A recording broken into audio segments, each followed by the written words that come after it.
Live tayo ngayon dito sa may Alicaucao Overflow Bridge. At kung makikita mo, dito sa aking likuran ngayon, mataas pa rin ang level ng tubig. Ayon sa mga nakausap nating opisyal ng barangay dito, nasa 43 meters above sea level pa rin ang level ng tubig dito sa may Alicaucao. Ngunit sa ngayon, Bombo Angelica, 3 bangka ang nagsasalita dito para i-cater yung mga kababayan natin na pupunta sa may Forest Region or East Tabacalog Region at mga pupunta rin naman dito sa may poblasyon. Isa sa mga inasahan ngayon ng ating mga kababayan, lalo na yung mga tricycle driver dito, Bombo Angelica, ay yung mga pasahero na magsisidating ngayon dito dahil sa ngayon nga ay wala na tayong, hindi na tayo nakasailalim sa anumang tropical cyclone wind signal number, Bombo Angelica, kaya posible na madami o dadagsayin ng bilang ng mga estudyante. So far, Bombo Angelica, kagabi rin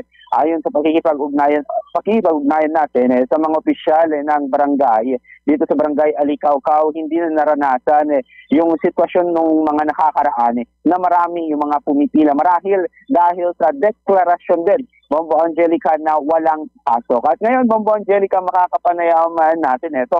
Regular na talagang nakikita natin dito sa ating pagbisita dito sa Alicaucao Overflow Bridge kapag ganito na tumataas itong level ng tubig, Bombo Angelica. Ito si Kagawad Mauro Flores, Bombo Angelica. Mahaga rin na nagtungo ulit dito si Kagawad. Ito maki-update nga tayo sa kumusta yung kanilang obserbasyon dito. Ngayon ba ay tumataas pa rin itong antas na level ng tubig dito sa Alicaucao o bumababa? Ito, kunin lang natin sa linya si Kagawad Mauro Flores. Sige po, Kagawad, dito ho tayo. Kagawad, magandang umaga ho sa inyo. Eto, kumusta ho yung monitoring ho natin dito sa may Alicaucao Overflow Bridge?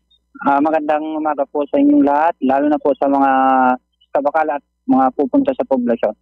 Ayon po namin na lumiliit na po yung tubig. So far, yung level ng tubig ay yung sinasakay ng mga bangka ho natin. So far, sumusunod naman po sila, Kagawad. Sumusunod din po naman sila. Nakalimit po ang karga. Narasyon naman kagabi. Kasi isa sa mga hindi natin naiwasan last time, Kagawad, yung talagang nag-trending pa yun, pumila yung mga kababayan ho natin. So far, hindi naman na po natin naranasan. Hindi po kahapon dahil wala pong pasok ng mga high school, ganun yung mga ibang eskwelahan. Kaya konti po yung volume ng tao na sumakay ng bangka kahapon. Pero so far po ngayon, Kagawad, kasi talagang possibility, wala pang ibinababa ang lokal na pamahalaan ay magkakaroon na ng pasok.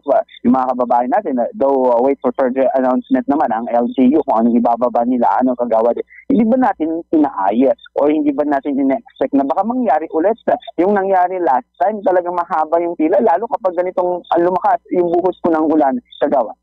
Nakahanda po kami na nakakuan sa mga pasero kung may nakahanda po yung mga barangay official at saka yung mga kasama namin mga tanod, ganun mga nagbabantay dito, saka mga post-day, saka yung mga PNP nag-a-assist po sa amin.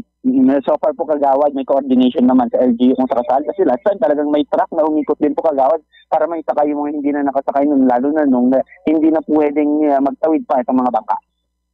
Sobrang kuwan kasi noon, maraming pasero, kaya nag-aagawan na sila dahil yung bangka. Hindi naman natin alam na biglang lumaki yung tubig, kaya bigla silang nabigla yung mga tao na kala nila wala na silang masakyan. Hindi na nakuan yung mga pila-pila. Sabi namin, Bombo Angelica, baka may karagdagan kang katanungan kay Kagawad Mauro. Regarding dito ngayon sa level ng tubig o sitwasyon dito sa may Alicaucao Overflow Bridge, Bombo Angelica. Siguro yung mensahe na lang yan, no? Bombo, lalo pat alam naman natin na ganyan lagi yung ang sitwasyon dyan sa may Alicaucao. Ito, Kagawad, yung mensahe niyo lang, paalala dun sa mga kababayan natin. Paalala po sa mga taga-East Tabacal, sa taga-Forest Region. Nandito na naman tayo, magbabangka na po kayo. Konting ingat lang sa pagsakay ng bangka, saka yung mga nagbabangka, kailangan nakalimit din. Bombo Angelica. Okay, sige. Agyaman kami, Kagawad Flores. Bombo Kyle? Yes, Bombo Angelica. Mauro Flores. At ito nga po, Angelica, patuloy din tayo na magmamonitor dito. Lalo na para at least ma-update yung mga kababayan ho natin na nakikinig sa kanilang mga transistor radio kung ano na ho yung level ng tubig dito sa may Alicauca Overflow Bridge. Hanggang mamayang hapon po yan, mga kabombo, nang siguro malaman nyo na kung ito ba magiging passable or impassable pa rin. At yan muna ang ulat mula rito sa lungsod ng Kaway na si Bombo Kyle Balade. This is Bombo Radio Philippines, the #1 and most trusted source of news and information. Basta Radyo Bombo. DZNC.